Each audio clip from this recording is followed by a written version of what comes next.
Member from Timmins-James Bay. My question is to the Premier, and I certainly hope your example is not one that the model parliament is going to take away.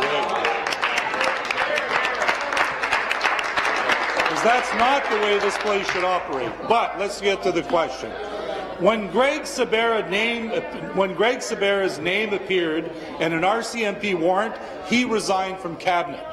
But when Pat Sorbarra is facing down a criminal investigation, the Premier is keeping her on the job as one of her top aides.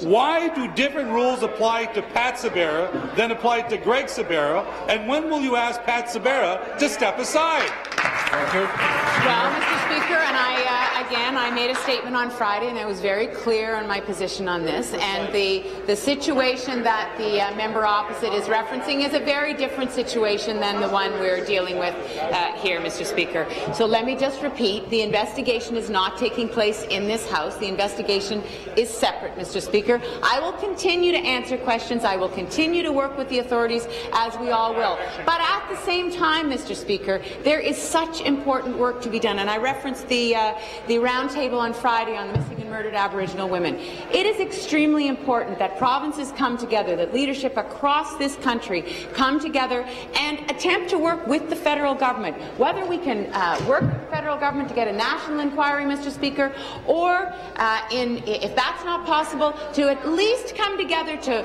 agree on what some of the concrete actions might be to improve the lot of Aboriginal girls and women in this province, Mr. Speaker. That's a very important piece of work that I will be doing while the investigation.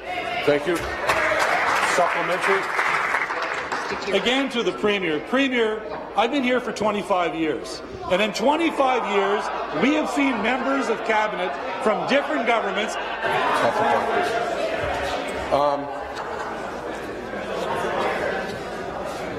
I find the decorum unacceptable when someone is trying to put a question, and to mock somebody is not what I call appropriate.